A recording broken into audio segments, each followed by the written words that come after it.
जो स्टार्ट है ना, ठीक, जो नैतिक दृष्टिकोण से समसामयिक मामले यानी करंट इश्यूज, ठीक है ना, करंट इश्यूज जो आजकल चल रहे हैं, जैसे बहुत करंट में क्या क्या चल रहा है, जैसे एआई हो गया, आर्टिफिशियल इंटेलिजेंस हो गया, बाबा जी का बुलडोजर हो गया, ठीक है ना, क्लियर, और भी तमाम चीजें, तो उनके नैतिक पक्ष क्या है?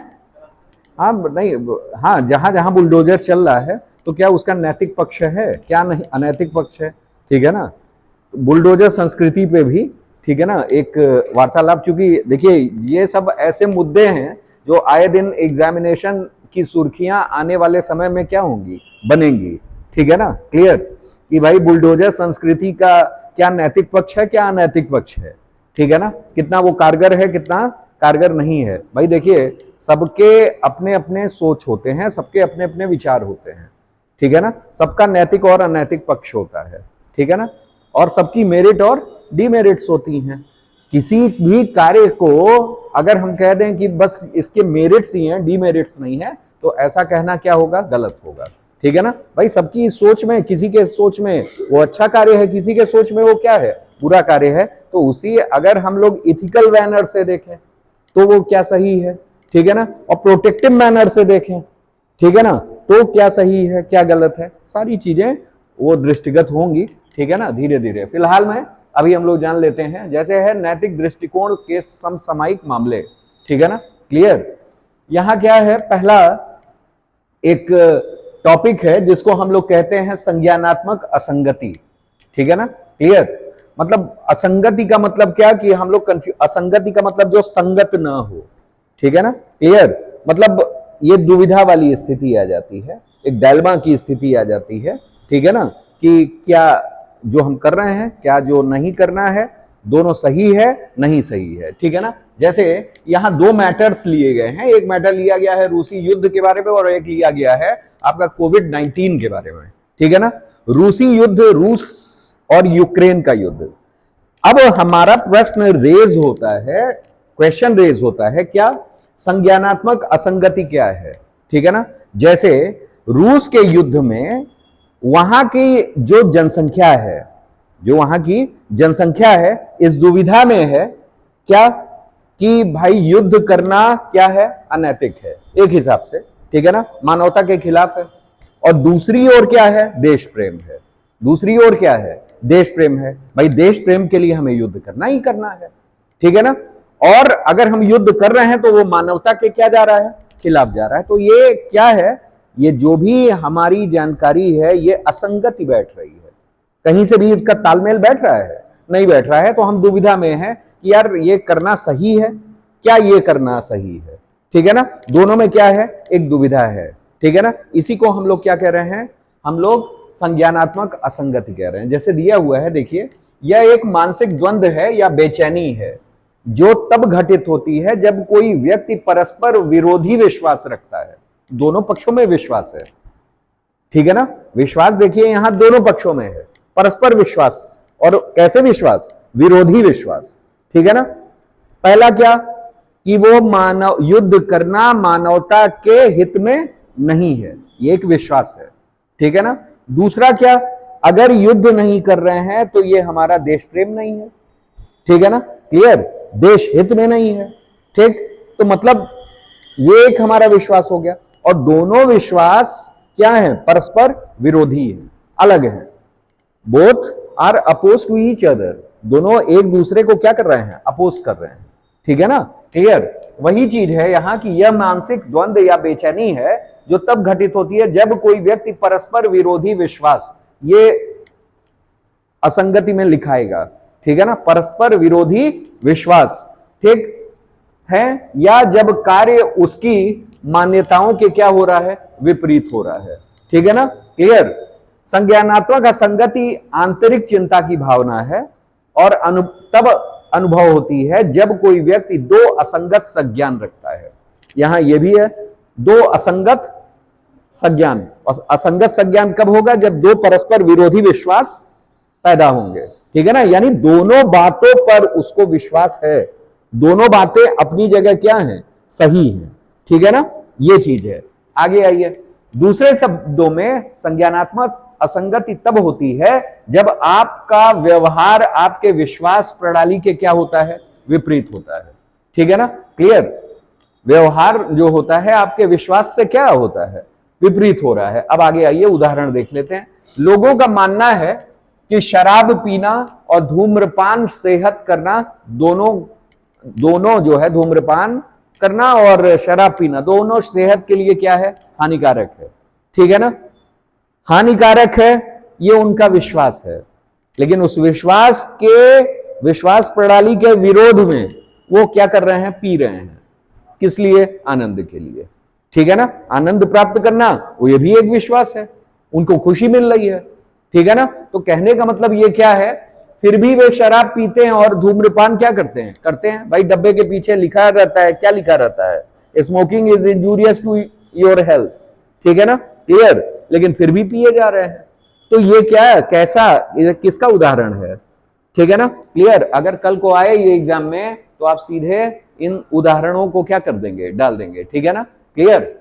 दूसरा आइए, रूसी लोग संज्ञानात्मक असंगति का सामना कर रहे हैं, या तो इस कठिन समय में वे अपने देश का समर्थन करें, ठीक, या यूक्रेन की लोगों को की दुर्दशा समझने के लिए मानवतावाद की ओर क्या करें, झुकें। ठीक है ना, या तो भाई ये मानवता के खिलाफ हो रहा है युद्ध, ठीक, या क्या है भाई, हमारा देश हित है, ठीक, हम देश के लिए लड़ रहे हैं। तो दोनों पक्षों में हमारा विश्वास और दोनों ही हमारे विपरीत परस्पर विरोधी विश्वास है। ठीक है ना, क्लियर। आगे आते हैं, अगला है, मांस खाने के साथ साथ खुद एक पशु प्रेमी के रूप में भी सोचते हैं। ठीक है ना, जाहिर सी बात है कि मांस खा रहे हैं, निश्चित रूप से खा रहे हैं, और कभी ये सोचते हैं कि भाई कभी हम शेर का निवाला बन गए तो क्या दुर्दशा हमारी होगी। ठीक है ना, वो दर्द का अनुभव, ठीक है ना, उस पीड़ा का अनुभव। ठीक है ना, क्लियर, कि भाई काटा जाएगा, क्या किया जाएगा, क्या नहीं होगा, वो पंजे से खाएगा कि क्या करेगा, वो आपके पास भी क्या है, घटनाएं घट सकती हैं। ठीक है ना, चीजें हो सकती हैं, लेकिन यहां क्या है, परस्पर विरोधी विश्वास है। ठीक, क्या एक हम खा रहे हैं भाई, उसमें भी एक वो है कि भाई प्रोटीन ज्यादा है, ठीक है ना, स्वस्थ ज्यादा रह सकते हैं, ठीक ठाक रह सकते हैं, शरीर निर्माण की भावना है। ठीक है ना, किसी ने सजेस्ट किया, हाँ ये भी है भाई, एक तर्क है। ठीक है ना, और सबसे बड़ी चीज है, स्वादिष्ट है। अगर जो खा रहे हैं लोग, हम कह रहे हैं जो मदिरा पान कर रहे हैं, जो सिगरेट स्मोकिंग कर रहे हैं, उनको कहीं ना कहीं तो उसमें टेस्ट मिल रहा है, टेस्ट ऑफ इंडिया। ठीक, गलत होगा टेस्ट ऑफ इंडिया कहना, ठीक है ना, लेकिन कहने का मतलब क्या, टेस्ट ऑफ पर्सनल। ठीक है ना, पर्सनल थिंग्स भाई, पर्सनल मैन के उस पे अगर उस पे देखा जाए तो भाई किया जा सकता है। ठीक, आगे आइए, आगे देखिए क्या है हमारा अगला जो है, पशु प्रेम, और जो जानवरों को मारने के विचार को क्या करते हैं, नापसंद करते हैं। एक और तो अहिंसा की भावना, और दूसरा क्या, ठीक है ना, हिंसा कर रहे हैं। ठीक, तो मतलब दोनों क्या है, परस्पर विरोधी हैं। आगे आइए, पर्यावरण के प्रति जागरूकता होने पे भी नई कार खरीदना, ठीक है ना, जो ईंधन कुशल नहीं है, मतलब धुआं ज्यादा देगी, ईंधन कुशल नहीं है। मतलब भाई हुआ क्या कि आजकल सेकेंड हैंड गाड़ियां मिल जा रही हैं, ठीक है ना, लोग परचेस कर रहे हैं, ये जान रहे हैं कि 5 साल बाद स्थिति खराब हो जाएगी, लेकिन उनकी इनकम वो नहीं है, उनकी दशा वो नहीं है कि वो एकदम ब्रांड न्यू मर्सिडीज ले लें, ठीक है ना, या इलेक्ट्रिक व्हीकल ले लें। आजकल electric vehicle fame India concept चल रहा है, उसमें क्या चल रहा है कि इलेक्ट्रिक व्हीकल को लोग क्या कर रहे हैं, ज्यादा इनहेंस कर रहे हैं, मोटिवेट उसके लिए प्रोत्साहित कर रहे हैं बार बार। ठीक है ना, क्लियर। अब उस प्रोत्साहन में क्या है कि भाई अगर इलेक्ट्रिक वो ले रहे हैं तो उसके डीमेरिट्स भी कुछ हैं।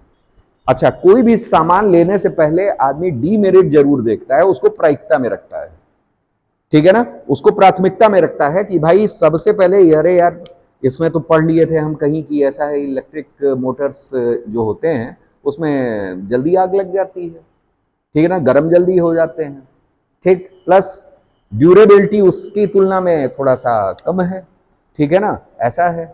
और चार्जिंग स्टेशंस भी बड़ा दूर दूर है, ठीक है ना। हर जगह यहाँ तो 10 कदम पे पेट्रोल पंप मिल जा रहा है, वहां तो नहीं मिल रहा है। मतलब डीमेरिट्स उसने पहले खोज रखे हैं, ठीक है ना, क्लियर क्या है। लेकिन इस चीज को भी वो जान रहा है कि यार अगर हम वो करते हैं तो जाहिर सी बात है जो हम लोग फॉसिल फ्यूल अपना रहे हैं, ठीक है ना, जिससे हमारा वातावरण क्या हो रहा है, खराब हो रहा है, दूषित हो रहा है, और जीरो कार्बन का जो हम लोग कंसेप्ट रख रहे हैं वो भी क्या हो रहा है, विचलित हो रहा है, डेविएट हो रहा है। तो कहीं ना कहीं हमको क्या करना चाहिए, अपने चीजों से समझौता करना चाहिए, ठीक है ना, क्लियर। लेकिन नहीं, वो नहीं करता है। तो यहां भी दोनों क्या है कि जानते हुए भी अनजान बन जाना, ठीक है ना। तो ये क्या हो गया हमारा, ये संज्ञानात्मक असंगति का एक और उदाहरण है, ठीक है ना। फिर व्यक्ति स्वयं को ईमानदार समझता है और फिर भी झूठ बोलता है, ठीक है ना, क्लियर। जैसे हुआ क्या कि आप कहीं जा रहे हैं, ठीक है ना, क्लियर, आपको होमवर्क दे दिया गया कि भाई आपको काम करना है, ठीक है ना, इतना असाइनमेंट दे दिया गया कि कल के कल आपको असाइनमेंट ये पूरा करके आना है, ठीक। आप अपने को ईमानदार समझ रहे हो कि हाँ हम ईमानदार हैं, बिल्कुल कोई ऐसा बेईमानी वाला काम नहीं करते हैं। लेकिन उन जगहों पर जहां बचने की सूरत आई, दंडात्मक प्रक्रिया होने वाली थी, उस जगह आपने झूठ बोल दिया। क्या, अरे हमारे यहाँ तो कल रात भर बिजली ही नहीं रही, हमारे मोहल्ले में तो पूरी एकदम बिजली त्रासदी हो गई थी, बिजली डिजास्टर हो गया था, समझ रहे हैं। तो उस जगह क्या है, आप अपने को बचाने की कोशिश कर रहे हैं, ईमानदारी नहीं रह गई, ठीक है ना। आप हैं ईमानदार, बेईमानी आप किसी से नहीं करते हैं, लेकिन कहीं ना कहीं आपने अपने को बचाने के लिए, भले आपने दूसरे का अहित न किया हो, लेकिन इस जगह स्वयं को बचाने के चक्कर में आपने क्या बोला है, झूठ बोला है, ठीक है ना। तो झूठ बोला है, और ये आप जान रहे हैं कि झूठ बोलना भी ईमानदारी का पक्ष नहीं है, ठीक है ना, क्लियर। तो उन जगह पे हम इसके उदाहरण से मिल लेते हैं, ठीक। आगे आइए, अब देखिए क्या है, इनके कारण क्या है, ठीक है ना। जबरन अनुपालन व्यवहार, जैसे आपके पास ऐसी चीज आ ही गई, यहां जबरन लिखा है, या यहां वो भी हो सकता है क्या कि मतलब आपको जरूरत पड़ ही गई, आवश्यकता अनुसार अनुपालन व्यवहार, ठीक है ना। आवश्यकता आपको की पड़ गई, तभी तो आपने झूठ बोला, ठीक है ना, क्लियर। यहां इस चीज की है। दूसरा क्या है, मोटर वाहन में आप देखो, मोटर वाहन भी लेना आपकी एक आवश्यकता थी, आपके पास पैसा क्या था, कम था, ठीक है ना, या कुछ भ्रांतियां थी जो इलेक्ट्रिक मोटर के लिए आपके मन में क्या थी, ज्यादा थी, ठीक है ना, क्लियर। तो एक आवश्यकता की आपको पूर्ति भी करनी थी, तो ये क्या हुआ, अनुपालन व्यवहार हुआ, ठीक है ना, क्लियर। वही कहा है कि कभी कोई व्यक्ति बाहरी अपेक्षाओं के कारण स्वयं के व्यवहार में संलग्न पाता है जो उसकी अपनी मान्यताओं के क्या होती है, विपरीत होती है।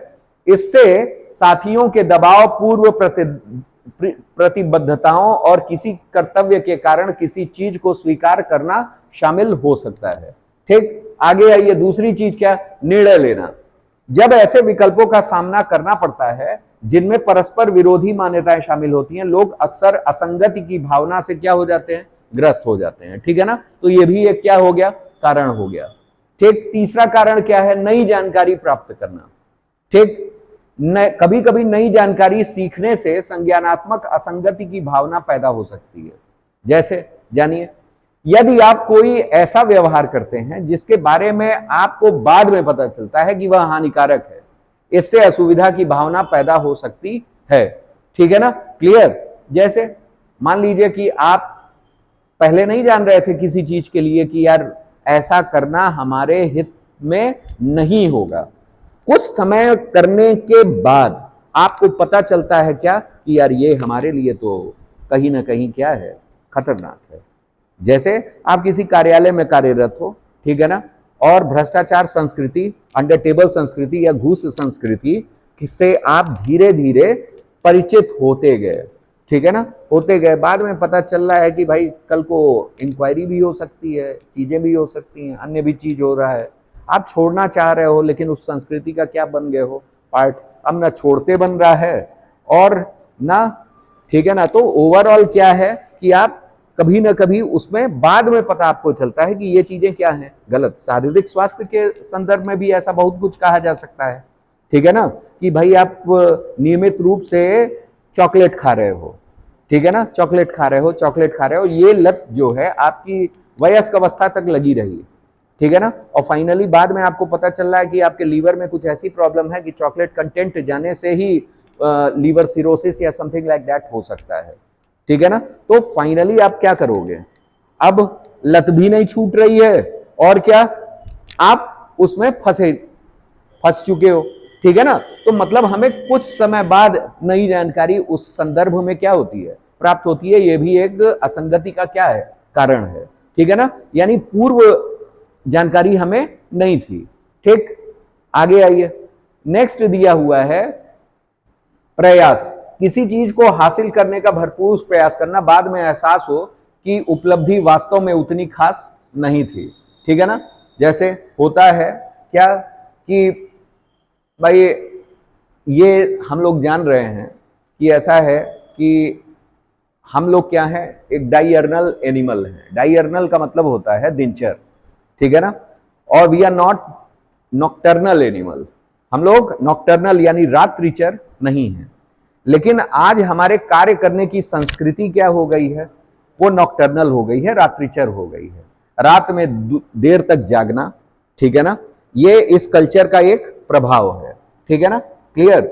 आप क्या है कि कहीं जॉब करने गए, आजकल शिफ्ट वाइज होता है, आपके पास अन्य साधन भी उपलब्ध हैं, लेकिन आपने ये सोचा कि भाई चलो हम लोग वो कर लेते हैं, और फाइनली आप उस पर लग गए, नॉक्टर्नल कल्चर पे, दूसरे कल्चर पे लग गए, और फाइनली बाद में आप क्या कर रहे हो, ये आप पैसा कमाने का प्रयास कर रहे हो या किसी चीज को पाने का प्रयास कर रहे हो कि डे टाइम भी हम कर लें, रात में भी कर लें, ठीक, और बाद में वो आप पता चल रहा है कि ये जितना प्रयास हम लोग रात में कर रहे हैं ये क्या है, व्यर्थ है।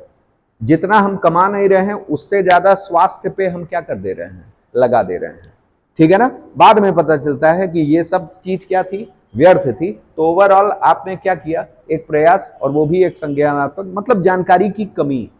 जैसे पिछले वाला था सब एक दूसरे से कनेक्ट है कि नई जानकारी आ जाना, ठीक है ना, उसी तरह निरर्थक प्रयास, ये सब संज्ञानात्मक असंगति के क्या हैं, लक्षण, वो मतलब कारण हो सकते हैं। आगे आइए, अब देखिए हमने क्या कहा था, परस्पर विरोधी विश्वास, क्रिया या व्यवहार, ठीक है ना, बदलें, परस्पर विरोधी विश्वास के महत्व को कम करें, ठीक है ना, क्लियर। आगे आइए, मतलब यहां क्या है, संज्ञानात्मक असंगति का मेन रीजन आपको दे दिया है, परस्पर विरोधी क्रिया या परस्पर विरोधी व्यवहार या परस्पर विरोधी विश्वास, ठीक है ना, यही संज्ञानात्मक असंगति है, और इनके कारण आपके सामने हैं। कारण इन्हीं को क्या कर दीजिएगा, मेंशन कर दीजिएगा, उदाहरण दे दीजिएगा, ठीक है ना, क्लियर। चलिए अब आ जाते हैं, मामलों का अध्ययन कर लेते हैं। जैसे कोविड-19 के कारण चिकित्सा विशेषज्ञों के बीच संज्ञानात्मक असंगति थी। जैसे आपने देखा होगा कि कई ऐसी दवा थी जिसको बस क्या किया जा रहा था, प्रयोगात्मक तौर पे अप्लाई किया जा रहा था। ऐसा करने से देखो ये ठीक हो रहा है, ये ठीक हो रहा है। मोस्टली क्या किया गया था उस समय, जितनी स्टेरॉइडल दवाएं थी, याद आ रहा होगा आप लोगों को, ठीक है ना, अगर थोड़ा भी उस पक्ष में सोचेंगे तो याद आ रहा होगा कि मोस्टली स्टेरॉइड दवाओं का क्या हो रहा था, प्रयोग हो रहा था, ठीक है ना कहीं किसी के स्वास्थ्य पे वो हानिकारक प्रभाव भी डाल रहे थे। लेकिन कोविड ठीक करने के लिए उस हानिकारक प्रभाव को भी क्या जानते हुए कि इस दवाओं से थोड़ा कुछ इफेक्ट हो सकता है, लेकिन कोविड प्रेजेंट टाइम में ठीक करना ये अनिवार्यता थी, ठीक है ना। मतलब हम जान रहे हैं कि इस दवा से हमारा नुकसान हो सकता है, लेकिन फिर भी हम उस कोविड को ठीक करने के लिए, वर्तमान ठीक करने के लिए भविष्य के साथ थोड़ा सा क्या कर रहे थे, खिलवाड़ कर रहे थे, ठीक है ना। तो मतलब हम जान रहे हैं परस्पर विरोधी आभास भी है हमारे पास, व्यवहार भी है, ठीक है ना, कि ये जानते हुए कि इस दवा से हमें अत्यधिक, मतलब स्टेरॉइड लेने से हमें अत्यधिक शरीर पे नुकसान हो सकता है, लेकिन वर्तमान स्थिति सुधारने के लिए वो करना भी क्या था, अनिवार्य था। वही इस संदर्भ में इसमें कहा है कोविड-19 के समय, ठीक है ना। और फिर इसमें कहा है, देखिए, सीमित प्रभावकारिता वाली दवाओं का उपयोग, यानी सीमित मतलब लिमिटेड में उसका प्रभाव था, ठीक है ना।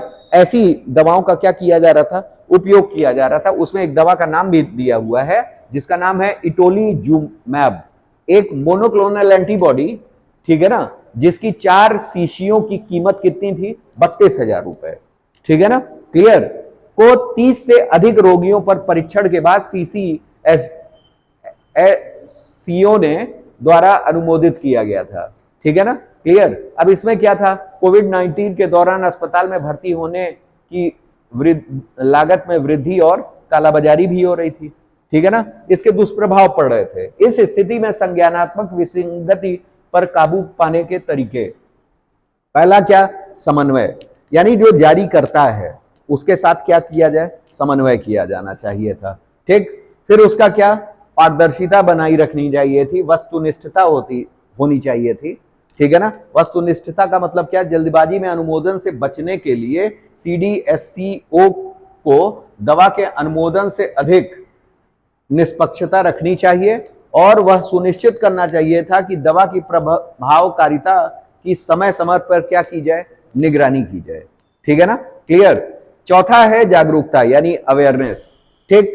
तो मतलब ये आपका किसके लिए हो गया, कोविड-19 में जो दवाएं वो हो रही थी, ठीक है ना, प्रयोग हो रही थी, उसमें कैसे संज्ञानात्मक असंगति को खत्म किया जा सकता था, वो पॉइंट्स दिए हुए हैं, ठीक है ना, क्लियर। आगे आइए, अगला हमारा है युद्ध को लेकर रूसी लोगों की संज्ञानात्मक असंगति, ठीक है ना। जैसे संज्ञानात्मक असंगति का मतलब क्या, यहां हमने आपको बता दिया है, क्या, एक तो क्या कि कठिन समय पे अपने देश का समर्थन, ठीक, और दूसरा क्या, यूक्रेन लोगों की दुर्दशा समझने के लिए मानवतावाद की ओर झुकना। दोनों पक्ष सही है और दोनों क्या है, परस्पर विरोधी व्यवहार, कार्य और विश्वास हैं, ठीक है ना, क्लियर। तो फाइनली यहां किसका सामना है, संज्ञानात्मक असंगति का, ठीक है ना। यहां पॉइंट्स दिए हुए हैं कि इनको, ठीक है ना, पहला क्या था, दुष्प्रचार था, जैसे विशेष सैन्य अभियान है, ये है वो है, राज्य सेंसरशिप और पक्षपाती सर्वेक्षण करता, ठीक है ना कहीं गलत सूचनाएं मिलना, ठीक है ना, भड़काने वाले लोग, ठीक है ना, इस वजह से भी युद्ध क्या हो रहा था, ज्यादा वो हो रहा था, ठीक। तीसरा क्या है, भू राजनीतिक तनाव था, ठीक है ना, भू राजनीतिक तनाव भी था भाई, कि रूस का क्षेत्रवादी विस्तार, वो क्षेत्रवादी जो विस्तारीकरण की नीति है, ठीक है ना, उसको लेकर, जैसे विश्व शक्तियों के बीच शीत युद्ध में आम लोगों को अंध राष्ट्रवाद की भावना भड़काती है, परिणाम स्वरूप लोग अपने ही देश को अति आक्रामक और दूसरे के प्रति शून्य सहनशीलता वाला समझने लगते हैं, ठीक है ना। जैसे रूस क्या कर रहा था, छोटे छोटे जो आसपास के देश हैं उनको क्या कर रहा था, कब्जा कर रहा था, नीति तो वही थी, और कारण भी था क्या, मिनरल, कारण क्या था, मिनरल, कि भाई मिनरल वहां ज्यादा पाए जाते हैं यूक्रेन में, ठीक है ना, वहां डोनेट्स बेसिन है और डोनाबास बेसिन है, ठीक है ना, इन दोनों बेसिन में मतलब समझ लीजिए कि प्रचुरता पाई जाती है, इन दोनों बेसिनों पे, ठीक है ना, काफी हमले भी हुए, ठीक है ना, क्लियर। तो ओवरऑल चीज यही है। आगे आइए, घातक हथियारों के इस्तेमाल से निर्देश लोगों को मारा जा रहा था, तो कई कारण बन रहे थे संज्ञानात्मक असंगति के, ठीक। अब आगे की राह इसमें क्या थी कि शांति स्थापित करने हेतु अंतरराष्ट्रीय समझौते या सहयोग और कमजोर वर्गों के प्रति दयालु दृष्टिकोण, दीर्घकालिक शांति के लिए आपसी समझौता, हथियारों की दौड़ का अंत और संबंधित संप्रभुता के लिए पारस्परिक, ठीक है ना, सम्मान, ठीक। अब ये मुद्दा आपका खत्म हुआ, कौन सा, संज्ञानात्मक असंगति। अब दूसरा मुद्दा है समसामयिक मुद्दा, जिसको हम लोग कहते हैं जनमत सर्वेक्षण, जनमत यानी पब्लिक, ठीक है ना, क्लियर। जो पोल होता है, ठीक है ना, हम लोग पब्लिक पोल लेते हैं, ठीक है ना, वही हमारा क्या है, जनमत सर्वेक्षण। और नैतिक मुद्दे, जाहिर सी बात है, दो तरह के पोल होते हैं, एक हमारा चुनाव से पहले, ठीक है ना, और एक हमारा चुनाव के तुरंत बाद, उसको एग्जिट पोल कहते हैं, उसको क्या कहते हैं, एग्जिट पोल कहते हैं, ठीक है ना, क्लियर। अब यहां प्रसंग क्या है, इनके नैतिक मुद्दों को हम लोग समझेंगे, ठीक है ना, कि क्या क्या है, और ये करंट इश्यूज हैं जो आजकल एग्जामिनेशंस में आते हैं, ठीक है ना। देखिए एग्जामिनेशन में ऐसे ही मुद्दे उठाए भी जाते हैं, ठीक है ना। इन मुद्दों को जरूर पढ़िए, ठीक है ना, अपने से लिखने का प्रयास करिए, ठीक है ना। बार बार लिखेंगे, समझेंगे, पॉइंट्स रहेंगे याद, तो निश्चित रूप से एग्जाम में भी अच्छा करके आएंगे, ठीक है ना। क्लियर। आइए जानते हैं, जैसे दिया क्या है प्रसंग, हाल ही में विधानसभा चुनाव के लिए जनमत सर्वेक्षणों की प्रामाणिकता और पारदर्शिता, ठीक है ना, से जुड़े मुद्दे, यही प्रसंग है, ठीक है ना, जो विधानसभा चुनाव हुए हैं उन्हीं के संदर्भ में दिया है। ओपिनियन पोल, ओपिनियन पोल क्या, जो पहले हो रहा है, चुनाव के पहले लोग अपनी अपनी राय दे रहे हैं, that particular is opinion poll, ठीक है ना, जिसको हम लोग क्या कहते हैं, जनमत, ठीक है ना, क्या कहते हैं, इसी को कहते हैं जनमत सर्वेक्षण, ओपिनियन सर्वे या ओपिनियन पोल, ठीक। चुनाव संबंधी कई मुद्दों पर मतदाताओं के विचार जानने के लिए, ठीक है ना, किया जाने वाला चुनाव पूर्व सर्वेक्षण है, चुनाव से पहले का सर्वेक्षण है, that particular is called as क्या, ओपिनियन पोल। और एक होता है चुनाव के जस्ट बाद, जिसको हम लोग कहते हैं एग्जिट पोल, ठीक है ना, दोनों में डिफरेंस है, ठीक है ना। चुनाव के जस्ट पहले, ठीक, ओपिनियन पोल, राय क्या चल रही है पार्टियों के बारे में, नेताओं के बारे में, चुनाव के बारे में, ठीक है ना, कैसे होगा, क्या, कौन जीतेगा, कौन हारेगा, किसको कितनी सीट मिलेगी, कौन सबसे ऊपर जाएगा, कौन सबसे नीचे आएगा, हाथी ऊपर जाएगा कि घोड़ा नीचे आएगा, ठीक है ना, कि साइकिल तेज दौड़ेगी कि कमल खिलेगा, ठीक, वगैरह वगैरह, ठीक है ना। क्लियर। तो ये क्या है, ओपिनियन पोल है, ठीक। अब दूसरी ओर लोगों द्वारा मतदान करने के तुरंत बाद एग्जिट पोल होता है, तुरंत बाद क्या हो रहा है, एग्जिट पोल, ठीक। एग्जिट पोल आयोजित किया जाता है और राजनीतिक दलों और उनके उम्मीदवारों के लिए समर्थन का आकलन किया जाता है, ठीक है ना। क्लियर। क्योंकि यह अभ्यास एक अनुष्ठान से अधिक हो गया है, ठीक है ना। एक जो हम लोग अनुष्ठान करते हैं, अनुष्ठान कई तरह के होते हैं, धार्मिक अनुष्ठान, राजनीतिक अनुष्ठान, अनुष्ठान का मतलब दैट मीन्स प्रोग्राम, कार्यक्रम, ठीक है ना। क्लियर। लेकिन जो लार्ज इस उसमें किया जाता है वो क्या कहलाता है, अनुष्ठान, ठीक है ना। क्लियर। तो चूंकि राजनीतिक दलों और उनके उम्मीदवारों के समर्थन का आकलन किया जाता है, चूंकि यह अभ्यास एक अनुष्ठान से अधिक हो गई है, इसलिए ऐसे मतदान को सीधे नैतिकता और लोकतांत्रिक प्रक्रियाओं से जोड़ने की क्या है, आवश्यकता है, ठीक है ना। कुछ जनमत सर्वेक्षण प्रायोजित, ठीक है ना, प्रायोजित किए जाते हैं, ठीक है ना। प्रायोजित का मतलब क्या, स्पॉन्सर्ड किए जाते हैं। जैसे आपने देखा होगा कई टीवी चैनल्स क्या करते हैं, जनमत सर्वेक्षण स्पॉन्सर करते हैं।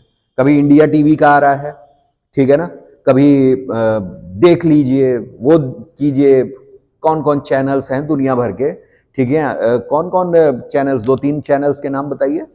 हाँ, एबीपी न्यूज, आज तक हो गया, ठीक है ना। क्लियर। सब लोग अपने अपने क्या करते हैं, चैनल्स पर ओपिनियन पोल स्पॉन्सर करते हैं, दैट इज क्या, स्पॉन्सर, आयोजित करना, ठीक है ना। क्लियर। आगे आइए, प्रेरित करते हैं, ठीक है ना, प्रेरित करते हैं लोगों को, भाई जो भी उस पर बैठा उनसे कबुलवाना चाहते हैं, बताइए आपकी पार्टी के क्या क्या इस बार के एजेंडे हैं, ठीक, एजेंडा जानना, उनसे एक एक चीज कबुलवा लेना कि भैया आपकी कितना देने वाले हैं आप लोग, 5-5 लाख देंगे कि 20-20 लाख देंगे कि क्या देंगे, ठीक है ना। महिलाओं के लिए क्या होगा, बच्चों के लिए क्या होगा, ठीक है ना, वृद्धों के लिए क्या होगा, बेरोजगारों के लिए क्या होगा, ठीक है ना। क्लियर। मतलब कहवाते तो हैं ही, अब हो ना हो वो अलग बात है, ठीक है ना। क्लियर। तो सारी चीजें क्या करना, प्रेरित करना, ठीक। दूसरा क्या है, पक्षपातपूर्ण, और पक्षपातपूर्ण भी हो सकता है, जाहिर सी बात है कि कई जो स्पॉन्सर्ड होते हैं, अगर मीडिया या हमारा चतुर्थ स्तंभ जिसको हम लोग कह रहे हैं, वो कहीं ना कहीं किसी पार्टी से साठ गांठ रखता है, उसको ऐसा लग रहा है कि इस बार इसी की सत्ता आने वाली है, तो चलो भाई हमारी भी रोटी सिक जाएगी अच्छी खासी, तो कहीं ना कहीं साठ गांठ भी देखने को क्या होती है, मिलती है। तो ये कैसा रवैया होता है, पक्षपातपूर्ण रवैया होता है, इम्पार्शियल होता है, ठीक है ना। क्लियर। आगे आइए, इसके अलावा, ठीक, इम्पार्शियल कर, पार्शियल ठीक करते हैं लोग। इसके अलावा लगभग लोग सभी सर्वेक्षण गैर पारदर्शी हैं। सभी क्या हैं? गैर पारदर्शी हैं। ठीक, जो कार्य प्रणाली पर बहुत कम जानकारी प्रदान करते हैं। ऐसे कमजोरियों के साथ कई सर्वेक्षण दुष्प्रचार के समान होते हैं, जिसके परिणाम स्वरूप अनुचित प्रभाव हो सकता है। ठीक, जो आईपीसी धारा 171C के तहत एक चुनावी क्या है? अपराध है। ठीक है ना? क्लियर? ये सब तो मोटिव्स हैं, जो जो चीजें होती हैं जनमत सर्वेक्षण। हम लोगों को मेनली पढ़ना है क्या? नैतिक मुद्दे। ठीक है ना? क्लियर कि नैतिक मुद्दे एक्चुअल में क्या हैं। ठीक, जानिए। जैसे यहां क्या है? सबसे पहला क्या? Paid news. ठीक है ना? आप जान रहे हैं, मीडिया एथिक्स में आप लोगों ने पढ़ा था। ठीक है ना? Paid news. पेड न्यूज क्या कि यह एक बहुत सामान्य प्रक्रिया है, इसलिए अत्यधिक संभव है कि कुछ जनमत सर्वेक्षण क्या हो? प्रायोजित, प्रेरित और पक्षपातपूर्ण हो। ठीक है ना? कोई मीडिया चैनल क्या कर रहा है? स्पॉन्सर करा रहा है, प्रेरित कर रहा है लोगों को, बताइए, आप कबूलिए। ठीक, एकदम कबूलवा देता है, नहीं आप बताइए। आपने देखा होगा टीवी चैनल्स पे आजकल। ठीक है ना? तो मतलब ये चीजें स्वाभाविक हो गई हैं। फिर क्या है? अनुचित प्रभाव।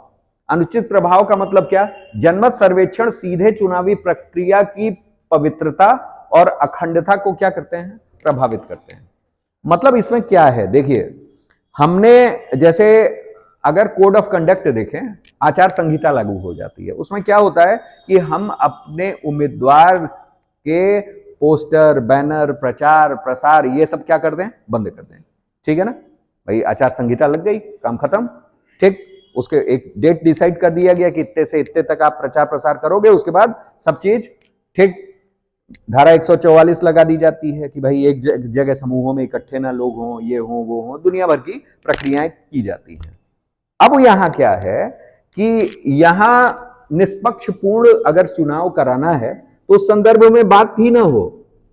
जहां आचार संहिता लग गई उस जगह कोई भी ऐसी प्रतिक्रिया ना हो, ठीक है ना, जो किसी के मस्तिष्क परिवर्तन का कारण बने। ठीक है ना? क्लियर? मान लीजिए ये चीजें चल रही हैं, अनुचित पेड न्यूज चल रहा है, किसी को प्रायोजित कर रहे हैं, प्रेरित कर रहे हैं, या पक्षपात रवैया दिखा रहे हैं टीवी चैनल्स पे, तो जाहिर सी बात है कि इसमें 50% चांसेस ऐसे हैं कि किसी का भी मस्तिष्क परिवर्तन क्या हो सकता है। तो ये किसमें आएगा? ये आपके अनुचित प्रभाव में आएगा। ये प्रभाव कैसा रहा? उचित क्या है? अनुचित है। ठीक है ना? मान लीजिए कि किसी पार्टी ने अच्छा कार्य किया है और बहुत अच्छा कार्य किया और वो विजयी होने वाला है। पता चला चैनल हावी हुआ किसी पे, और वो कई लोग देख रहे हैं समूह में, अरे ये तो ऐसा है, ये तो ऐसा है, ये तो ऐसा है। ठीक है ना? क्लियर? ये क्या हो गया? अनुचित प्रभाव हो गया। आगे आइए, दुष्प्रचार। दुष्प्रचार भी उसी का एक पार्ट है कि भाई मतदान दुष्प्रचार के समान होते हैं ऐसी कमजोरियों के साथ। ठीक है ना? आगे आइए, इसी को क्या कहते हैं? भ्रष्ट आचरण। ठीक, आगे आइए, इसमें इंपॉर्टेंट क्या है? ये संदिग्ध मामला ये भी अच्छा है कि किसी सर्वेक्षण का कुछ चुनावों के लिए सही होना उसकी विश्वसनीयता या मजबूती का प्रमाण नहीं है। ठीक है ना? क्लियर? उसके बाद आइए, बैंड वैगन प्रभाव, ये इंपॉर्टेंट है। ठीक है ना? आजकल धीरे धीरे क्या हो रहा है? उठ रहा है। जैसे कल किसी ने वो किया था, किसका? Whistle blower. ठीक है ना? विसल ब्लोअर पे विसल ब्लोअर इफेक्ट भी आजकल क्या हो रहा है? विसल ब्लोअर मेनली क्या करते हैं? चेतावनी का कार्य कर रहे हैं। क्या कर रहे हैं कि वो सूचनाओं को उजागर कर रहे हैं। उन्हीं का काम क्या है? Whistle blower. विसल जैसे आप लोग देखे होंगे, सीटी मार रहा है, विसल। ठीक है ना? चेतावनी एक देना। चेतावनी देने का संदर्भ यहाँ क्या है? मतलब इन्फॉर्म करना, किसी के रहस्य को क्या करना? उजागर कर देना। ठीक है ना? ये विसल ब्लोअर हुआ। ठीक है ना? क्या हो गया? विसल ब्लोअर हो गया। अभी पूरी क्लास में कहीं अंधेरा पूरा है और उजाला हो जाए तो मतलब दैट पर्टिकुलर इज क्या? Whistle blower. वहां क्या हो गया? मतलब तुरंत सबका ध्यानाकर्षण होगा कि नहीं होगा? होगा। ठीक है ना? वही विसल ब्लोअर हुआ। अब यहां ये एक नया चीज है क्या? बैंड वैगन प्रभाव। ये सब टर्म्स यूज करने चाहिए। ठीक है ना? क्लियर? बैंड वैगन प्रभाव क्या है?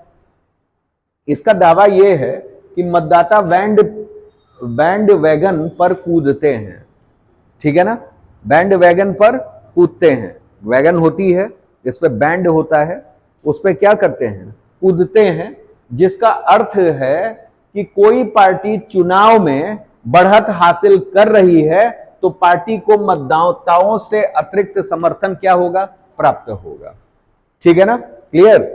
क्या कहा है कि कोई पार्टी चुनाव में बढ़त अगर हासिल कर रही है तो पार्टी को मतदाताओं से अतिरिक्त समर्थन प्राप्त होगा, ठीक। मतलब क्या कि अगर उस पार्टी का माहौल बन रहा है, माहौल किसी भी तरह बन रहा है, ठीक है ना, ऐसा लग रहा है कि वो पार्टी क्या हो रही है, बढ़त, ठीक है ना, तो मतदाता भी उसी के फेवर में आने लगते हैं, ठीक है ना, क्लियर। जैसे नहीं कहा जाता है ये इफेक्ट, इनका इफेक्ट, ठीक है ना, क्लियर। तो वही चीज है, ठीक है ना। उसी तरीके से यहां है, पार्टी के मतदाताओं से अतिरिक्त समर्थन क्या हो जाता है, प्राप्त हो जाएगा। और यदि पार्टी चुनाव में हार रही है तो इसके विपरीत प्रभाव पड़ेगा, वो तो पार्टी हारने वाली है, उसको दे करके हम क्या अपना वोट वेस्ट करें, बेकार करें। तो दैट पर्टिकुलर इज क्या, बैंड वैगन प्रभाव, बैंड वैगन इफेक्ट इसको कहते हैं। मतलब लोगों को कूदता देख करके आप भी क्या होगे, कूदना चाहोगे, प्रोत्साहित होगे, ठीक है ना, क्लियर। जैसे भाई बारात है, 4 लोग नाच रहे हैं तो आप भी क्या शुरू कर दिए, नाचना शुरू कर दिए, that particular is band wagon, ठीक है ना। एक हिसाब से वही इफेक्ट आया, ठीक है ना। हम नॉट एग्जैक्टली लेकिन हम एक उदाहरण ले रहे हैं आपको बताने के लिए केवल, ठीक है ना, समझ विकसित करने के लिए, ठीक। आगे आइए, छोटी पार्टियों के मुद्दे, इसका छोटी और नई पार्टियों पर प्रतिकूल प्रभाव पड़ता है क्योंकि मतदाता 2 चीजें देखता है, कौन सी पार्टी उसे पसंद है और क्या वह जीतने की स्थिति में है। काम वाम तो सब भूले रहते हैं, सब जानते हैं नेता क्या काम करेंगे, सबके मन में है, ठीक है ना। जब पार्टी हार जाती है, चलो यार कोई नहीं, ये भी वही काम करेंगे, ये प्रतिक्रिया इस तरह की होती है, ठीक है ना। तो वो पार्टी क्या देख रहे होते हैं कि इस बार कौन जीत रहा है, ठीक है ना, क्लियर। और क्या है कि भाई कौन सी पार्टी इनको पसंद है, जैसे आप भाजपाई हो गए, आप सपाई हो गए, ठीक है ना, आप बसपाई हो गए, आप पंजे के साथ हो, ठीक है ना, बाकी कुछ बचा और भी जो बचे, ठीक है ना, पार्टियां सब लोग उस एक एक लोगों के साथ हो गए, ठीक। तो आप क्या मतलब पार्टी पसंद, ठीक, कौन जीत रहा है उसके साथ हो लिए। तो सारी चीजें उस पर भी निर्भर करती हैं। आगे आइए, अस्पष्ट और अत्यधिक दावे, सर्वेक्षणकर्ता अत्यधिक दावे करके मामले को बदतर बना देते हैं, ठीक है ना, क्लियर। जो काले जादू से कम नहीं है, ठीक। जैसे कोई एक ऐसा मुद्दा उठा देंगे, ठीक है ना, जो उनकी पार्टी को वर्तमान परिस्थिति के हिसाब से क्या कर दे, नीचे लेते जाए, ठीक है ना, क्लियर। मतलब जैसे किसी को कह दिए कि ऐसा है कि भाई ये पार्टी तो भाई रोजगार देती नहीं है जरा सा, और हमारा देश युवाओं का देश है, युवा को चाहिए क्या, रोजगार, ठीक है ना। फाइनली ये मुद्दा हुआ और पार्टी कहां चली गई, बैकफुट पे चली गई। पता चला मीडिया भी उनके साथ, सारे युवा एक साथ, ठीक है ना, मुद्दा भी एक साथ, मीडिया भी एक साथ, नजरिया क्या हो गया, बदल गया, ठीक है ना। तो वही क्या है कि ये स्थिति को क्या कर देते हैं, बदतर बना देते हैं। किसी पार्टी को बहुत विश्वास होता है कि इस बार मैं जीतने वाला हूं, जीतने वाला हूं, जीतने वाला हूं, पता चला एक मुद्दा उनके विपरीत चला गया, ठीक है ना, क्लियर। आगे आइए, तरीकों पर ठीक कम ध्यान देना, मतदान एजेंसियां और मीडिया की ओर, ठीक है ना, मतदान एजेंसियां और मीडिया की ओर से बुनियादी बातों को भी साझा कर सामान्य अनिच्छा उनके सर्वेक्षण के बारे में पद्धतिगत विवरण समस्या को क्या कर देता है, बढ़ा देता है। आगे आइए, नगण्य डेटा पर आधारित, इसके कारण जनमत सर्वेक्षण वास्तविक आंकड़े को प्रतिबिंबित नहीं करते हैं। ठीक है ना, क्लियर। साथ ही इनका प्रसारण केवल चुनिंदा राजनीतिक दलों को लाभ पहुंचाने के लिए चुनाव से पहले क्या है किया जाता है। ठीक है ना, इसी को कहा जा रहा है जनमत सर्वेक्षण यानी ओपिनियन पोल। आप एग्जिट पोल में बहुत ज्यादा ये नहीं कर सकते हो, लेकिन ओपिनियन पोल चूंकि चुनाव के पहले हो रहा है, ठीक है ना, चुनाव के पहले ही किसी को क्या करेंगे, ब्रेन वॉश करेंगे। ठीक है ना, तो ये सारा का सारा खेल जो हो रहा है वो किसके कारण हो रहा है, ओपिनियन पोल के। ठीक, एग्जिट पोल में ये बातें नहीं रह जाती हैं। ठीक है ना, क्लियर। आगे आइए, आगे की राह क्या है, आचार संहिता, जिसको हम लोग बोल रहे थे कोड ऑफ कंडक्ट। ठीक है ना, क्लियर। जनमत सर्वेक्षणों के लिए एक आचार संहिता होनी चाहिए। नमूना फ्रेम, नमूना आकार, नमूना खींचने के लिए उपयोग की जाने वाली सटीक तकनीक, प्राप्त नमूने को सामाजिक प्रोफाइल का खुलासा किया जाना चाहिए। दिया है पारदर्शिता, और तीसरा है प्रभावी वैकल्पिक विधि। ठीक है ना, ओपिनियन पोल की वर्तमान क्रिया के विकल्प तलाशने के प्रयास आवश्यक हैं, ऐसे विकल्प जिनका प्रयोग पूरी दुनिया में सफलता पूर्वक किया जा चुका है। ठीक है ना, क्लियर। और चौथा है हमारा क्या, कार्य प्रणाली। ठीक है ना, कि कैसे ये कार्य प्रणाली होने चाहिए। ठीक, जैसे सर्वेक्षण में बताए गए कच्चे वोट शेयर और उन्हें वोट अनुमान और सीटों के पूर्वानुमान में कैसे परिवर्तित किया गया। ठीक है ना, क्लियर। आगे आइए, नेक्स्ट निष्कर्ष है ये कि ओपिनियन पोल सिर्फ लोगों की राय प्रतिबिंबित नहीं करते, बल्कि जीतने की क्षमता का आभास पैदा करने के लिए उन्हें क्या करते हैं, प्रभावित कर देते हैं। ठीक है ना, ओपिनियन पोल्स इस तरह के प्रभाव के प्रति मतदाताओं की संवेदनशीलता का विश्लेषण करते हुए भारत के लोकतंत्र की पवित्रता की रक्षा के लिए इसे विनियमित करने की सख्त आवश्यकता है। एक बार ऐसा तंत्र स्थापित हो जाने पर जनता को वास्तविक और नकली सर्वेक्षण के बीच अंतर बताने में मदद मिलेगी और पारदर्शी प्रथाओं को प्रोत्साहित किया जा सकेगा। ठीक है ना, क्लियर। डेली न्यूज पढ़ते होंगे चीजों का, आए दिन आजकल क्या हो रहा है, आए दिन आप लोगों के पेपर्स में भी पूछा जा रहा है इलेक्शन रिफॉर्म्स इन इंडिया। ठीक है ना, चुनावी सुधार, क्या क्या चुनावी सुधार होने चाहिए, इनमें से कुछ बिंदु आप क्या कर सकते हैं, दृष्टिगत कर सकते हैं। साथ ही हमारा देश इस समय एक देश एक चुनाव, एक राष्ट्र एक चुनाव, वन नेशन वन इलेक्शन की धारणा को अपनाने पर लगा हुआ है, जिस पर रामनाथ कोविंद कमेटी जो है क्रियाशील है इस समय, प्रेजेंट टाइम में। ठीक है ना, क्लियर। इससे बहुत कुछ फायदा भी है, बहुत कुछ नुकसान भी है, मतलब कुछ मेरिट्स डिमेरिट्स दोनों होते हैं, लेकिन धीरे धीरे किसी चीज को अपनाने में, इंप्लीमेंट करने से कहीं ना कहीं कुछ नयापन आता जरूर है। ठीक है ना, क्लियर। चलिए आइए देखते हैं आगे। अगला है मेटावर्स की नैतिकता। ठीक है ना, इथिक्स ऑफ मेटावर्स। मेटावर्स क्या है भाई, आप जान रहे हैं डिजिटल मीडिया, मेटावर्स। फेसबुक आज क्या हो गया है, मेटा हो गया है। ठीक है ना, मेटावर्स, इसमें जान लीजिए कि डिजिटल मीडिया से ही रिलेटेड चीजों को कहा गया है, मतलब वही सोशल मीडिया। ठीक है ना, डिजिटल क्षेत्र में कोड जीवन को निर्देशित करते हैं। ठीक है ना भाई, डिजिटल क्षेत्र में अगर देखा जाए तो कोड क्या कर रहे हैं, ठीक है ना, वो जीवन को निर्देशित कर रहे हैं। लेकिन समय आ गया है कि जब जीवन को संहिता निर्धारित करनी चाहिए। संहिता का मतलब क्या, हमारा कोड ही हुआ। ठीक है ना, क्लियर।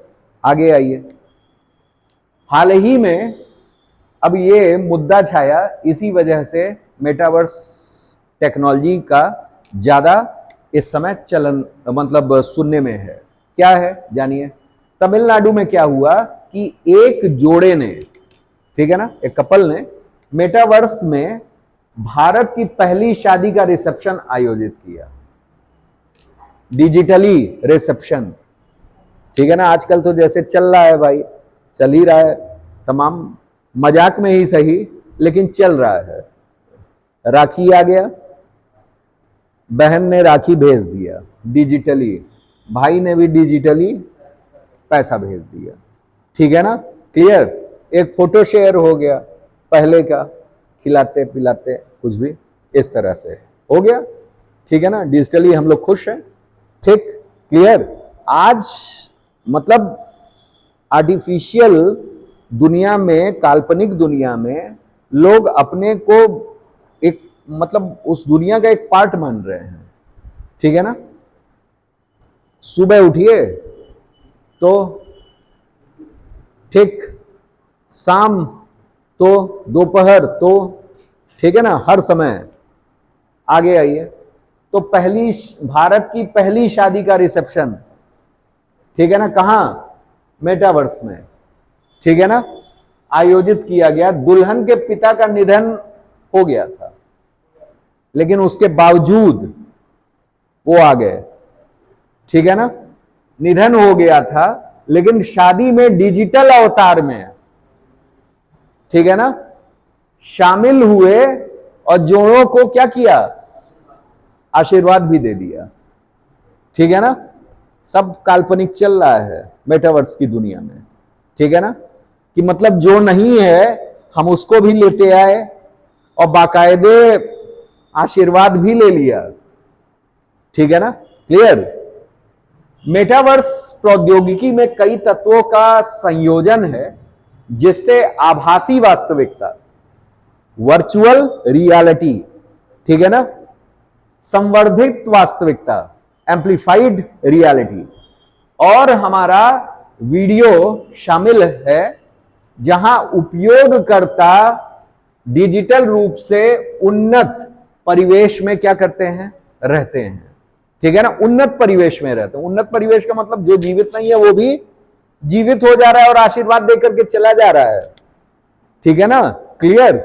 मतलब हम अपने पुरखों को भी बुला सकते हैं फोटो और वीडियो के आधार पर, और कैसे, किस तरीके से, यहां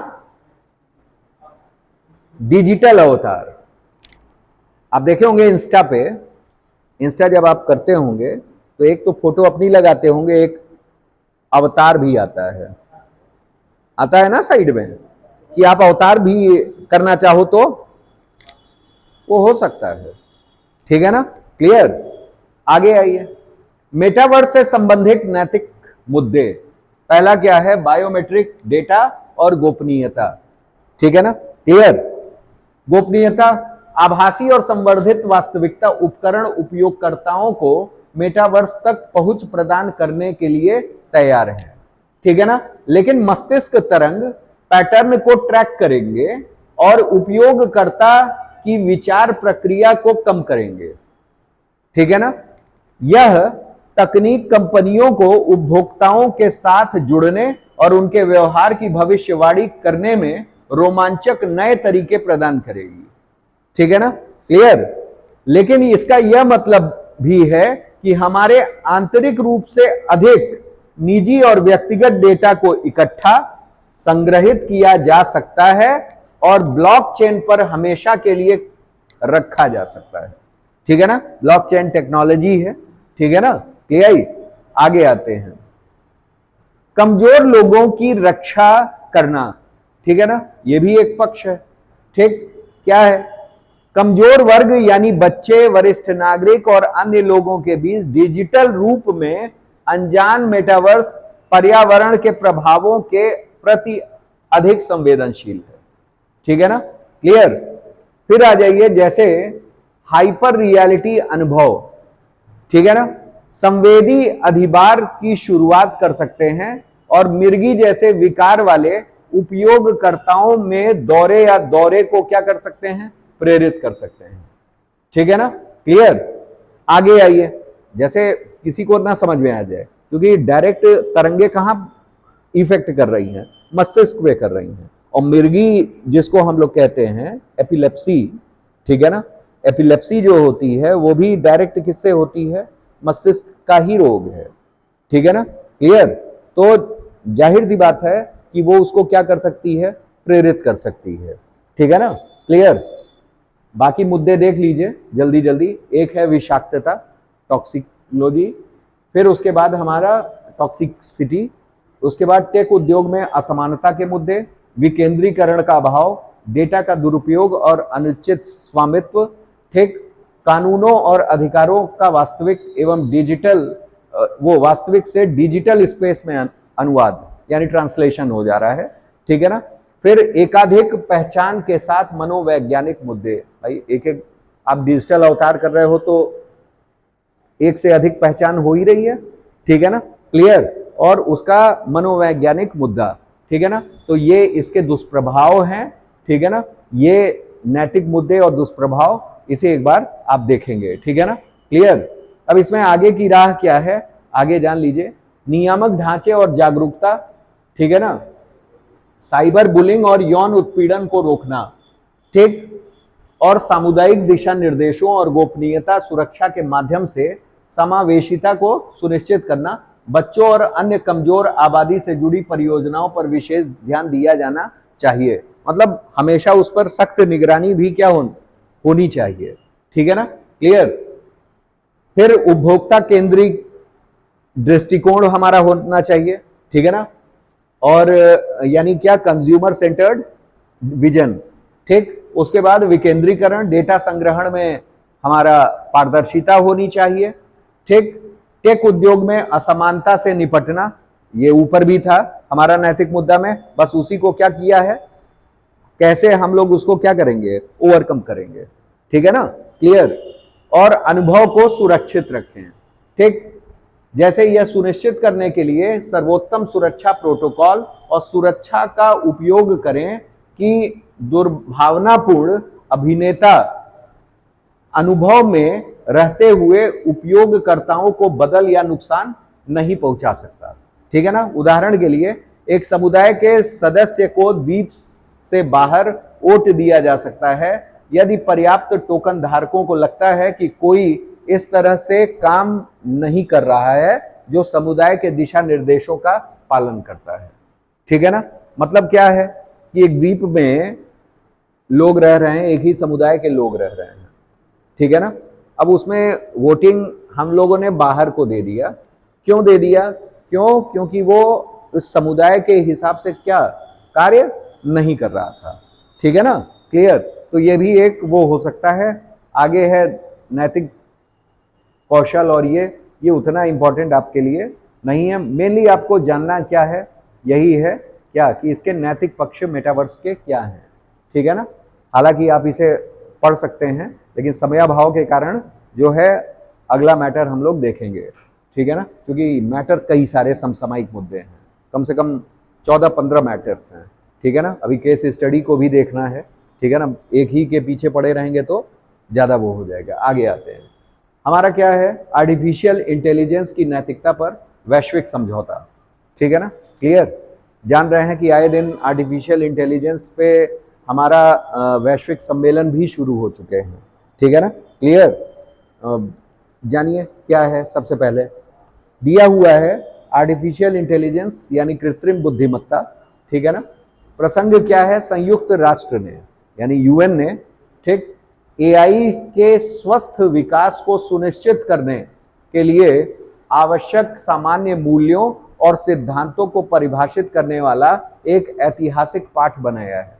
आज जान रहे हैं कि आप लोग एआई क्या है, आर्टिफिशियल इंटेलिजेंस, जिसके जरिए हम लोग कई ऐसे कार्य कर ले रहे हैं जो हमारे लिए दुर्लभ प्रतीत होते थे, ठीक है ना, क्लियर। हम लोग नहीं कर सकते थे, लेकिन आज एआई के वजह से क्या है, संभव है।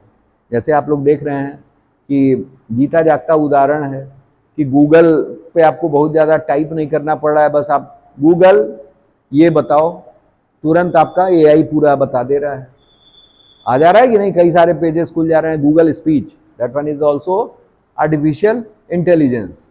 ऐसे ऐसे तस्वीरें बन जा रही हैं, आपका मतलब आप जिस अवस्था में हो, आप 70 साल के एज में कैसे दिखोगे, बचपन में कैसे दिखते थे, ठीक है ना, शादी बाद कैसे दिखोगे, सब चीज दिख जा रहा है, ठीक है ना, क्लियर। तो ओवरऑल ये क्या है, मतलब जो आप सोच से परे हो वो सब आर्टिफिशियल इंटेलिजेंस में आ जा रहा है। इसी क्योंकि आर्टिफिशियल, जितनी आर्टिफिशियली आप चीजें सोच सकते हो वो सब आगे आने वाले समय में क्या होगा, इंप्लीमेंट हो जाएगा। ठीक है ना, तो that particular is artificial intelligence. ठीक है ना, तो इसका उपयोग भी है और क्या है, दुरुपयोग है। कुछ इसके ऐसे पक्ष हैं जहां नैतिकता का होना बहुत आवश्यक है, अदरवाइज समाज में आर्टिफिशियल इंटेलिजेंस, ठीक है ना, ये वरदान कम अभिशाप ज्यादा साबित होगा। ठीक है ना, क्लियर। आइए इसी पे एक ऐतिहासिक पाठ को अपनाया है किसने, संयुक्त राष्ट्र ने, यूएन ने, यानी आर्टिफिशियल इंटेलिजेंस एक कंप्यूटर विज्ञान की शाखा जो मनुष्य के समान बुद्धिमान कंप्यूटर या मशीन ने बनाने से संबंधित है। यह सोचने, समझने, सीखने, समस्या समाधान, निर्णय लेने जैसी मानव खुफिया प्रक्रियाओं को निष्पादित करने की मशीनों की क्षमता को संदर्भित करता है। ठीक है ना, क्लियर। आगे आइए, मतलब सारे कार्य सोचना, समझना, सीखना, समस्या समाधान और निर्णय, ठीक है ना, डिसीजन मेकिंग और प्रॉब्लम सॉल्विंग, ये सारी चीजें, ठीक है ना, क्लियर। आगे आइए, मानवता को नष्ट करने के लिए एआई का दुष्ट होना जरूरी नहीं। यदि एआई का कोई लक्ष्य है और उसे मानवता रास्ते में आती है तो यह निश्चित रूप से इसके बारे में बिना सोचे ही मानवता को नष्ट कर देगा। ठीक है ना, क्लियर। ऐसी कोई कठोर भावना नहीं है। ठीक, एलन मस्क ने इमोशनल एआई पर कहा है। ठीक है ना, क्या कहा है कि भाई उसका ये कोई आवश्यक नहीं है कि वो दुष्ट ही हो। एआई अगर कोई कार्य करने के लक्ष्य में ऐसी चीज आ रही है जो मानवता को अहित पहुंचा रही है, वो हो ही सकता है। ठीक है ना, क्लियर। मानवता को नष्ट कर देगा ऐसी कोई कठोर भावना नहीं है। उसके अंदर भावना नहीं है, लेकिन वहां क्या है कि भाई वो, ठीक है ना, नष्ट होगा ही होगा। ठीक, अगर टारगेट के बीच में आ रहा है। आगे आइए, एआई नैतिकता। एआई नैतिकता नैतिक सिद्धांतों और तकनीकों की एक प्रणाली है जिसका उद्देश्य कृत्रिम बुद्धिमत्ता प्रौद्योगिकी के विकास और जिम्मेदार उपयोग को क्या करता है, सूचित करता है। ठीक है ना, क्लियर। जानिए, और दिया है एआई के साथ नैतिक मुद्दे, नैतिक चुनौतियां क्या क्या है। पहला है स्पष्टीकरण, क्लैरिफिकेशन। ठीक है ना, क्लियर। जब एआई सिस्टम गलत तरीके से संरेखित हो जाते हैं, ठीक, तो टीमों को कारण जानने के लिए, ठीक है ना, एल्गोरिदम सिस्टम और डेटा प्रक्रियाओं की एक जटिल श्रृंखला के माध्यम से पता लगाने की सक्षम होने की आवश्यकता होती है। एल्गोरिदम सिस्टम जान रहे होंगे, कंप्यूटर अगर आपने पढ़ा होगा तो एल्गोरिदम जो होता है, एल्गोरिदम का मतलब होता है सेट ऑफ रूल्स। क्या होता है, सेट ऑफ रूल्स, यानी नियमों की एक श्रृंखला। ये क्या कहलाता है, एल्गोरिदम कहलाता है। ठीक है ना, that particular is set of rules, यानी नियमों की एक श्रृंखला। ठीक, और दूसरा क्या, डेटा प्रक्रियाएं।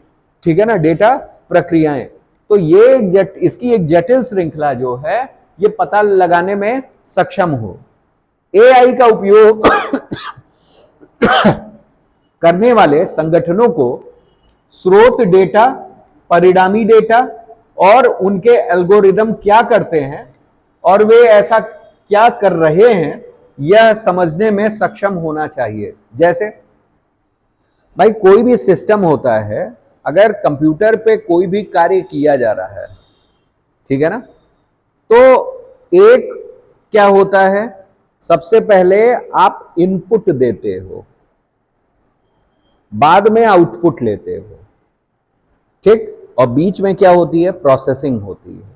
बीच में क्या होती है, प्रोसेसिंग होती है। वही चीज यहां भी है, सेम। इनपुट, इनपुट का क्या मतलब, raw material. That means that particular is source.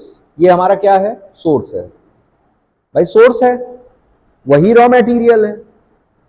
इसको डाला जाएगा, प्रोसेसिंग होगी, and then after we get क्या, results and information. That particular is called as क्या, आउटपुट। यही हमारा क्या है, आउटपुट है, ठीक है ना। मतलब our resources and raw material which are used for source, ठीक है ना, and that particular is take processed, और देन आफ्टर वी गेट क्या, results and information, that information is called as क्या, आउटपुट। ये हमारा क्या कहला रहा है, आउटपुट कहला रहा है, ठीक। वही सेम चीज यहां ये कहा है कि स्रोत डेटा यानी हमारा क्या, इनपुट, परिणामी डेटा यानी result, that means information, that means output, और उनके एल्गोरिदम क्या करते हैं, एल्गोरिदम्स का मतलब क्या, set of rules, that is processed, ठीक है ना। वे ऐसा क्यों कर रहे हैं, ठीक है ना, यहां ये कारण एक्स्ट्रा है, क्यों कर रहे हैं, ये क्या आ गया, आर्टिफिशियल इंटेलिजेंस आ गया, ठीक है ना। अभी तक कंप्यूटर क्या कर रहा था, जो आप डाल रहे हो वो इंफॉर्मेशन उसका निकाल दे रहा है, लेकिन अब आपके हिसाब से है, आप उसमें क्या लगा रहे हो, बुद्धिमत्ता लगा रहे हो, एआई लगा रहे हो, आर्टिफिशियल इंटेलिजेंस लगा रहे हो।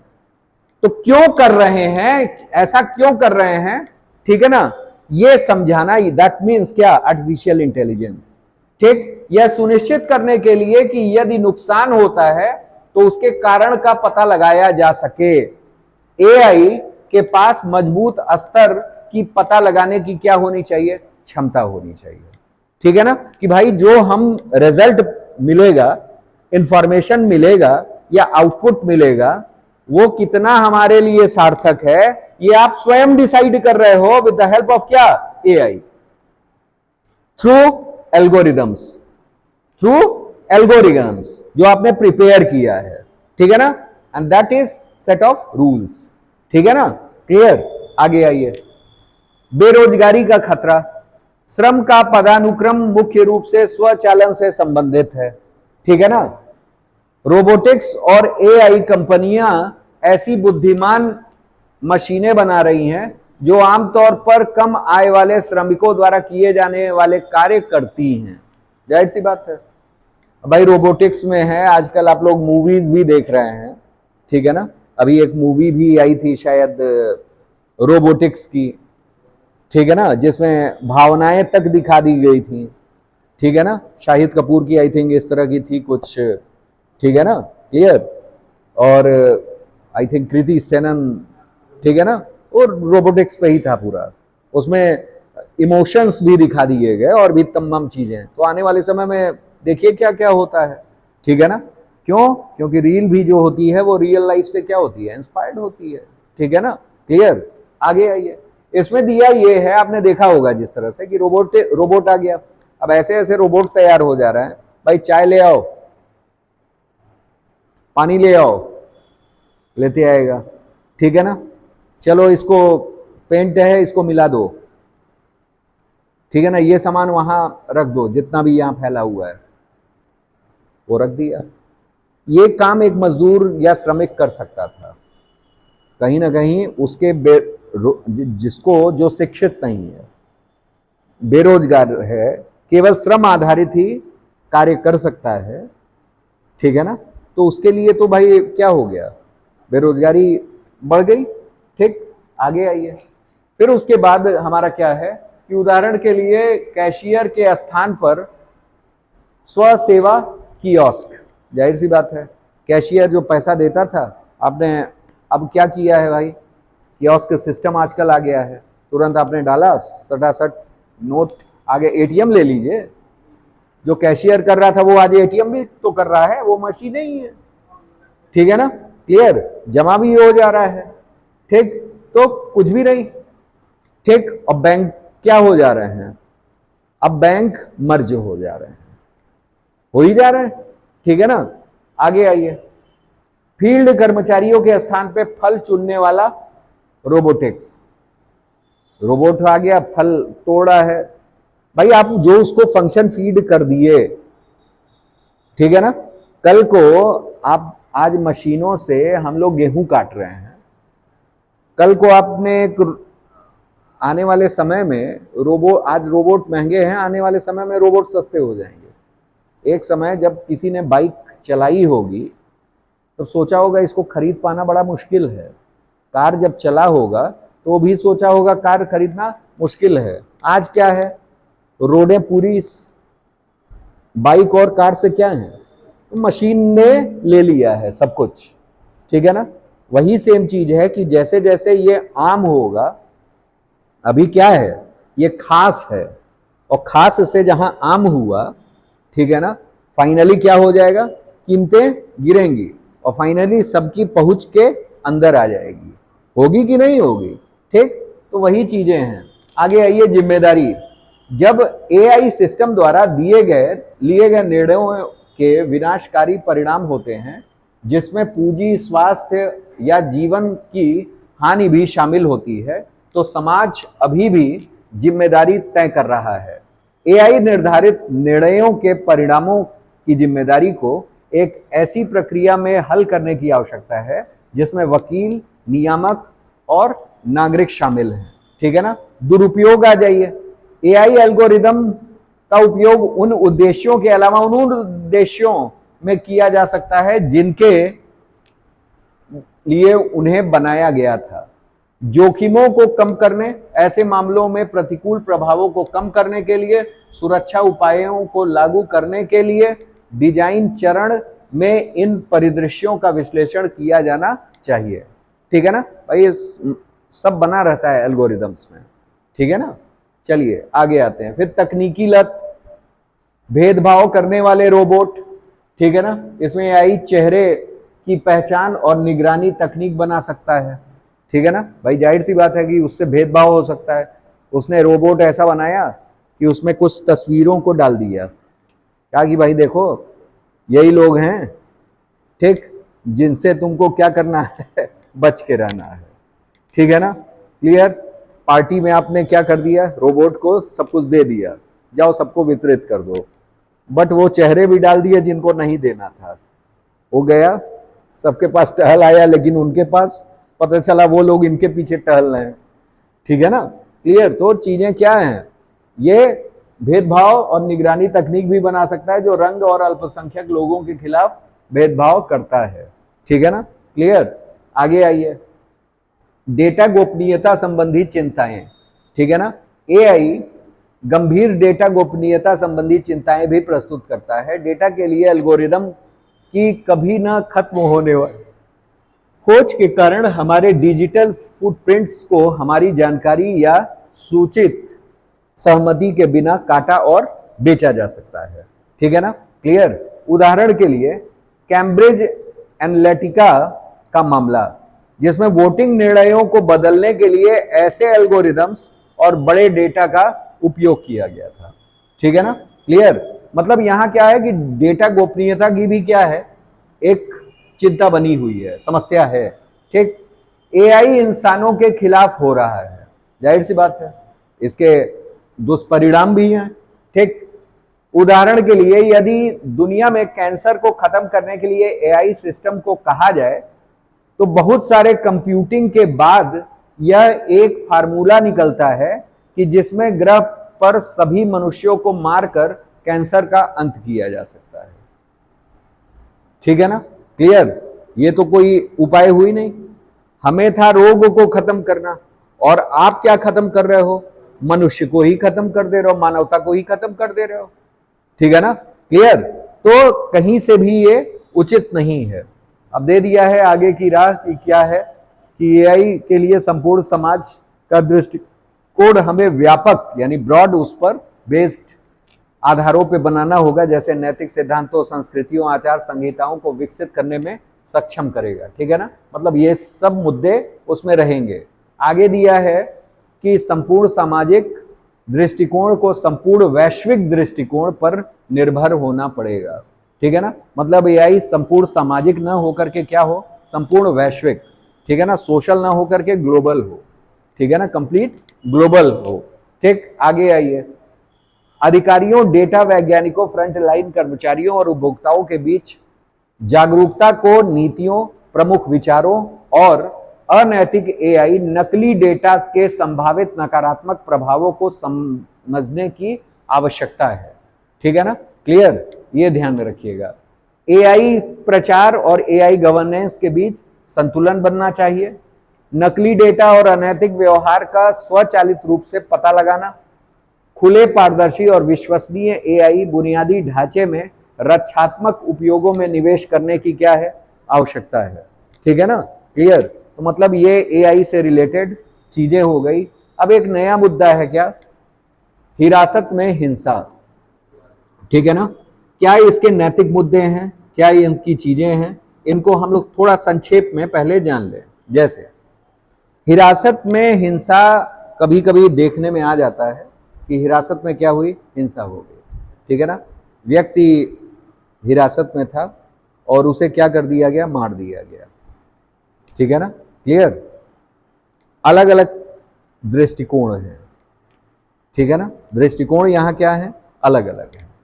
ठीक, उन्हीं दृष्टिकोणों को इसमें दृष्टिगत किया गया है कि क्या दो अलग परिप्रेक्ष्य हो सकते हैं। ठीक है ना, क्लियर। ये चीजें जैसे जानिए, दिया है प्रसंग कहां से आया, तमिलनाडु में ही ज्यादा मुद्दे हो रहे हैं, चाहे वो मेटावर्स के थे कि रिसेप्शन भारत का पहला कर दिया गया। ठीक है ना, डिजिटल अवतार लेकर के, और फिर ये हिरासत में हिंसा। ठीक है ना, और तमिलनाडु में ही अभी आया था क्या, जो नोट है उस नोट का नया लोगो। ठीक है ना, क्लियर। हाँ, तमिल को लेकर के, ठीक, तमाम चीजें। चलिए खैर, ये राजनीतिक मुद्दा है, फिलहाल हम लोग को नहीं पढ़ना है, हम लोग इस पे आते हैं प्रसंग पर, हिरासत में हिंसा। हाल ही में तमिलनाडु में के एक पिता पुत्र की कथित तौर पर हिरासत में हिंसा के कारण क्या हुई, मौत हो गई, जिससे पूरे भारत में गुस्सा फैल गया। ठीक है ना, एनसीआरबी यानी नेशनल क्राइम रिपोर्ट ब्यूरो, ठीक है, रिकॉर्ड ब्यूरो की रिपोर्ट के अनुसार 2001 से 18 के बीच पुलिस हिरासतों की, ये तो मामले हो गए। ठीक है ना, ये सब दुनियादारी है, इसे आप लोग पढ़िएगा। अब हिरासत में हिंसा की बात कर रहे हैं। हिंसा में मुख्य रूप से पुलिस और न्यायिक हिरासत में हिंसा को संदर्भित करता है। न्यायिक हिरासत क्या है, जान लीजिए। न्यायिक हिरासत का मतलब क्या, कि हम लोग अभी हिरासत में इनको गिरफ्तार कर लिए हैं, न्यायिक हिरासत इतने दिनों का दिया गया है, अभी कोर्ट में सुनवाई क्या है, अधीन है, अभी पूरी तरह से उसका फैसला नहीं हो गया है कि उसको जेल ही में रहना है। ये आपका क्या है, जुडिशियल। ठीक है ना, न्यायिक हिरासत। ठीक, आगे आइए। इसमें क्या है, इसमें मौत, बलात्कार और यातना शामिल है। कुछ मामलों में यातना का औचित्य, विभिन्न परिप्रेक्ष्य, अलग अलग मुद्दे हैं, जानिए। उनका मानना है कि कोई कार्य तभी सही है जब वह अधिकतम लोगों के लिए अधिकतम लाभ लेकर आए। ठीक, उदाहरण क्या है, यदि किसी ने किसी बच्चे का अपहरण कर लिया, ठीक है ना, क्लियर, बच्चे का अपहरण कर लिया। अब आप ये सोचो, किसी ने बच्चे का अपहरण कर लिया, हमारे पास क्या साधन है कि हम बच्चे को पकड़ें। यह है कि जो आदमी है उसको पहले क्या कीजिए, कायदे से कूटिए। यही ना, कूटने का मतलब क्या भाई, हिंसा करना। यह हिंसा का तो मार्ग है नहीं। क्या करना, मारिए उसको कायदे से, तभी जाकर के वो कबूलेगा कि बच्चा कहां है। तो आप इसे हिरासत में हिंसा का स्तर नहीं कह सकते हैं, यह तो एक सहयोगात्मक रवैया हो गया ना। आप कहां से हिरासत में हिंसा कहे, तो यह भी एक पक्ष है। ठीक है ना, कई लोग उसके भी विपरीत चले जाते, आप उसको 3rd डिग्री क्यों कर रहे हो, क्यों नहीं, तो भाई बच्चे का पता कैसे चलेगा जो अबोध है, और जिसके बारे में भाई उसके भी तो जीवन का सवाल है। इसने चंद पैसों के लिए बच्चे को कहीं क्या कर दिया, बेच दिया या कुछ कर दिया, उसके बारे में वही बताएगा। ठीक, तो यहां एक मुद्दा आ जाता है। तो वही ये कहा है कि यदि किसी ने किसी के बच्चे का अपहरण कर लिया तो उसे कहीं मरने के लिए छोड़ दिया है। इस मामले में अगर किसी को प्रताड़ित करना ही बच्चे के बारे में पता लगाने का एकमात्र तरीका है, तो यह सही काम हो सकता है।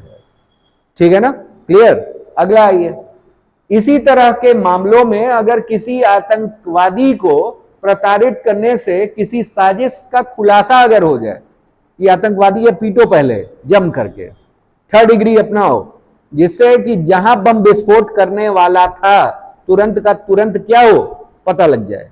तो ये भी एक सही कदम माना जाएगा। ठीक है ना, क्लियर। स्पष्टता, अनिवार्यता। अब हम इसमें इनैमुअल कांट का डाल दीजिए, डाला हुआ है क्या, दूसरों को चोट न पहुंचाना एक स्पष्ट अनिवार्यता है।